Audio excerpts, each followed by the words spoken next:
1 out of every 10 inspections-ish, I suspect the presence of an oil tank. And this is a real issue, and it can kill deals, and I'm not happy about that. As an inspector, I kind of want to provide information. I think there's a lot of lack of information on this issue, and so that's kind of the purpose of this video. Just to recap, why is this a problem? They discovered back in the 70s and 80s that when these tanks were buried, that they could rust out, oil could leak into the soil, and that can contaminate either the private drinking, if it's near a well, or it can contaminate the groundwater that feeds the public water system. And so this is a big problem. And so this is why it became a problem. The EPA provided clarity on this with some guidelines in 1988. So that was really the starting point where the EPA said this is a problem. Connecticut adapted their guidelines, and ever since then, home inspectors have been identifying the presence of these buried oil tanks. So what do? If you're a homeowner and you're selling a home, or if you're a home buyer? And so let's start with the home seller. If you're selling a home, why not just check the local town? They may have records that you can then be prepared. And it could be the fire marshal, it could be the health department, it could be land use.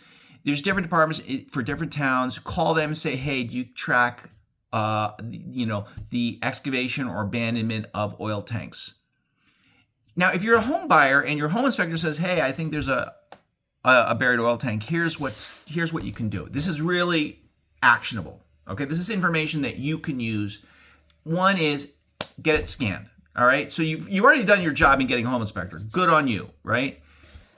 The next thing is hire someone to scan the property to actually prove that, yeah, there's actually a buried tank here. What happens is the home inspector, they can see that there's supply lines that are coming through the foundation, and they don't know if the tank is there or not. It may not be there. So a couple companies that I've recommended, one is EnviroShield out of Stratford and Absolute Tank in Milford. And the price for doing that varies between $400 to $460. These are 2026 prices, which is doable. It's not, who wants to spend money you don't have, or who wants to spend extra money? But no, this is a valuable resource, and it provides you with assurance that that there's no tank there. But if there is a tank, now what do? So the next option is you can abandon it. Abandon it is basically opening the tank up, drilling through it, and determining if there's any seepage, any leakage happening. If there isn't, you're good to go. They can fill it with foam, cover it with backfill, and for about maybe $1,500, maybe worst $2,000. Okay, so that's abandonment. But if they find that there is seepage, if there is contamination of oil or volatile compounds, so now this is the worst case scenario. And what they need to do is they need to excavate all that material. And, hopefully it's less than a truckload, but probably minimum in that case, it's probably about 10 grand. And then worst case scenario, it's multiples of that. And I think that's the issue that most people are trying to avoid. I spoke with Absolute Tank about this issue, and they said it's about 10 to 15% of the time where, there's some leak and it has to be dealt with.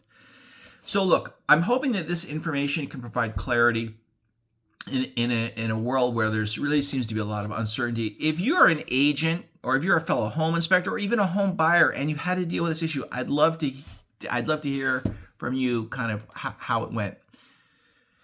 All right, over and out, Justin at Maxim Home Inspections.